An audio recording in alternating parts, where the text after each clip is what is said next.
How's it going, dudes? It's your boy Rough Diamond again, back with another one.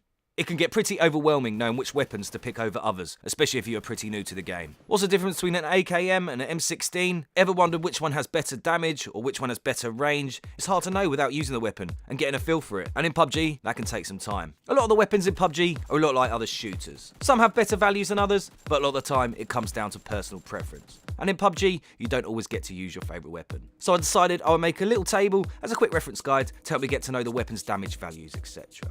A little heads up, I won't be going into a lot of detail explaining the strengths and weaknesses of each weapon, as the tables are quite self-explanatory. I'll do a brief summary of each weapon's class and what I think is the best weapon of that class and my personal preference. You'll notice a lot of the weapons are well balanced and no weapon will outshine another. One might have higher damage per bullet, but it will fall short in other areas, like low fire rate for example. Also, I'll be putting in timestamps for each weapon class in the description below for quick reference for you guys.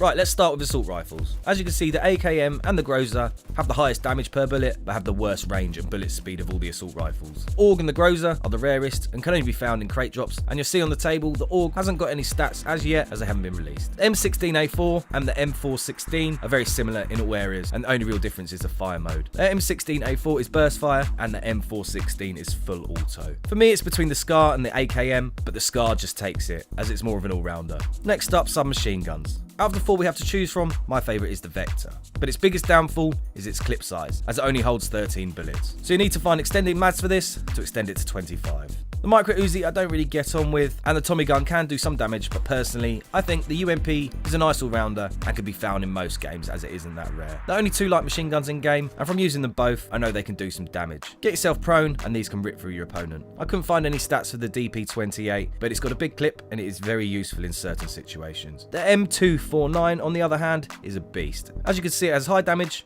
range, and speed, but two of its big downfalls, like all LMGs, is its size and reload time. The shotguns are all completely different and very useful in close quarters, as I'm sure you're aware. My favourite is between the S1897 and the S12K, just because of the amount of shots you can let off before having to reload. The S686, on the other hand, only has 2 cartridges in the barrel, but has a lot of kick behind it. If, unlike me, you have good aim, this shotgun might be the one for you. The pistols are completely personal preference, and personally I haven't used them enough to get a feel, but my favourite is the P92. It has strengths and weaknesses like all other weapons in the game, but for me it's a great all-rounder. I'm not going to say much about the crossbow, as personally I don't think I've ever used it, plus there isn't anything to compare it with. Take a look at the stats though, they're pretty interesting.